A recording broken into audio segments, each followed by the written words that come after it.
Olá, bem-vindos ao Hub de Assessments do Matarazzo. Hoje, a nossa conversa é sobre como decifrar os resultados do assessment dos sabotadores. A ideia é transformar essa informação numa ferramenta de desenvolvimento que realmente faça diferença. Então, o relatório chega. A pessoa abre o arquivo, se depara com gráficos, pontuações, e a grande pergunta que fica martelando é: tá, e agora? O que eu faço com tudo isso? Como a gente traduz esses dados em autoconhecimento prático em ação de verdade, especialmente no contexto da liderança? Vamos lá então. A primeira coisa que a gente precisa entender é como ler esse resultado. E o ponto de partida é o seguinte: isso não é uma sentença definitiva, é um retrato do momento atual. E essa frase é absolutamente crucial. O relatório não está dizendo quem alguém é. Ele é mais como um mapa, sabe? Mostrando quais vozes internas, quais padrões de pensamento estão falando mais alto na mente agora. É como se fosse uma fotografia e não um filme completo da vida.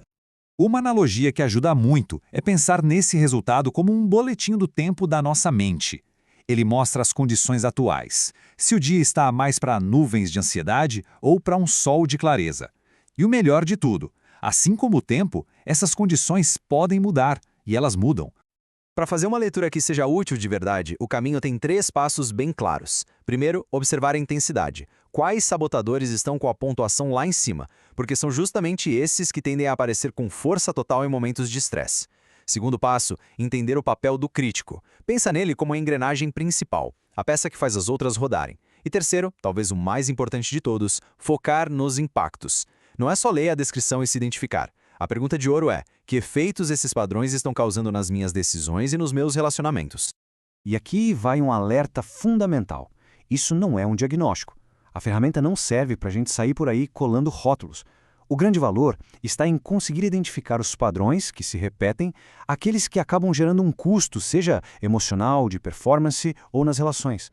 Ok, agora que a gente já sabe como olhar para o relatório, vale a pena dar um passo atrás para entender a base de tudo isso. Afinal, o que são exatamente esses sabotadores? Bom, os sabotadores são padrões mentais que rodam no automático. São vozes internas que todo mundo tem. Elas surgiram lá atrás, muitas vezes na infância, como estratégias para a gente sobreviver emocionalmente. Sabe? O problema é que essas estratégias que nascem do medo continuam ativas na vida adulta, mesmo quando elas não são mais nem um pouco úteis. E aqui a gente vê uma dinâmica interna muito interessante. Nossa mente opera basicamente a partir de 2 lugares diferentes. De um lado, tem os sabotadores, com reações automáticas, baseadas no medo, no modo sobrevivência. E do outro, tem o sábio, que é a nossa capacidade de agir com clareza, com discernimento, com respostas pensadas e não só reativas. É aqui que entra o conceito de inteligência positiva, ou QP.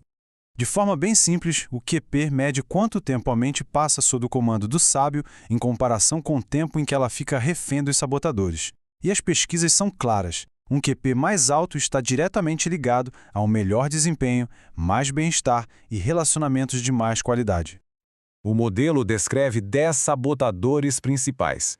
O crítico é o universal. Esse todo mundo tem. É aquela vozinha que acha defeito em si, nos outros, nas circunstâncias.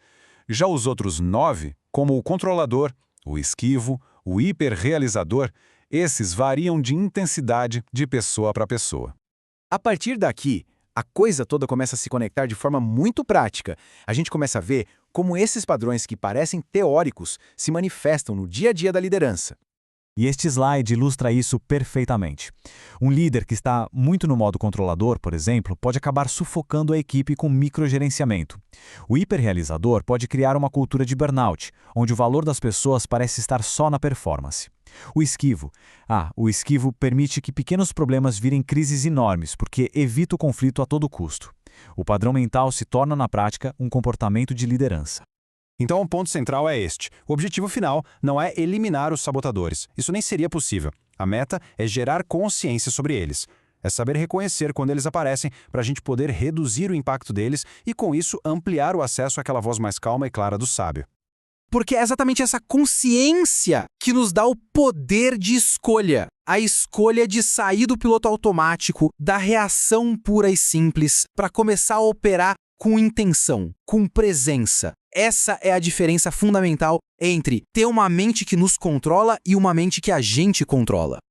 E para fechar, fica uma provocação.